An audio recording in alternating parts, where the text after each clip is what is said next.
ഒരു കാരണവശാലും ഭാരതീയ ജനതാ പാർട്ടിക്ക് തിരുവനന്തപുരത്ത് മേയർ ഉണ്ടാകാൻ പാടില്ല. കാരണം തിരുവനന്തപുരത്ത് മേയർ ഉണ്ടായാൽ തിരുവനന്തപുരത്ത് സെക്രട്ടേറിയറ്റിനകത്ത് ഭാരതീയ ജനതാ പാർട്ടി നേതൃത്വം നൽകുന്ന NDAക്ക് മുഖ്യമന്ത്രി ഉണ്ടാകും.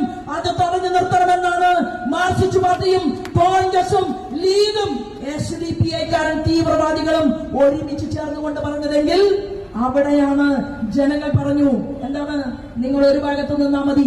കോൺഗ്രസും മാർക്സിസ്റ്റ് പാർട്ടിയും SDPIയും പോപ്പുലർ ഫ്രണ്ടും സർവത്ര മൂർക്കം പമ്പ് അങ്ങനെയുള്ള മുഴുവൻ ഭീകരവാദ സംഘടനകളെയും കൂട്ടുപിടിച്ചുകൊണ്ട് ഇടതുപക്ഷക്കാരനും വലതുപക്ഷക്കാരനും ഒരുമിച്ച് ചേർന്ന് നിങ്ങൾ ഗ്രൗണ്ട് ഒരുക്കി.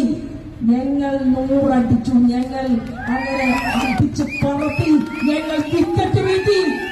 അങ്ങനെ അനന്തപുരിയിൽ തിരുവനന്തപുരത്ത് ഭരണകൂടത്തിനെ നയിക്കാൻ എത്രയോ വർഷത്തെ പരിണിത പ്രജ്ഞതയുള്ള നമ്മുടെ മുൻ യുവമോർച്ചയുടെ സംസ്ഥാന അധ്യക്ഷൻ മിസ്റ്റർ VV രാജേഷിനെ അവിടെ നമ്മൾ ചെയർമാനാക്കി പ്രഖ്യാപിച്ചു.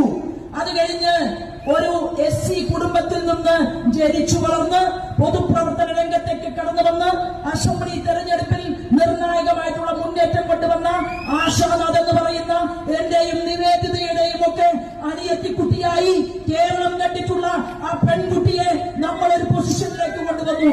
അങ്ങനെ അനന്തപുരിയുടെ ഭരണകൂടം തിരുവനന്തപുരത്തിന്റെ BJP ഓഫീസിന്റെ മുന്നിൽ ചെയർമാന്റെ കൊടിവെച്ചകാറും വൈസ് ചെയർമാന്റെ കൊടിവെച്ചകാറും കണ്ടപ്പോ ഞങ്ങൾ ഹൃദയത്തിൽ തൊട്ടുകൊണ്ട് പ്രാർത്ഥിച്ചത് ഇങ്ങനെയാണ്: സർവേ വിശുദ്ധിന സന്തു, സർവേ സന്തു നിരാമയ, സർവേ ഭദ്രാണി പശ്യന്തു, മാ കശ്ചിത് ദുഃഖമാപ്നുവേദ് എന്നുള്ള മംഗളശ്ലോകം ജപിച്ചു.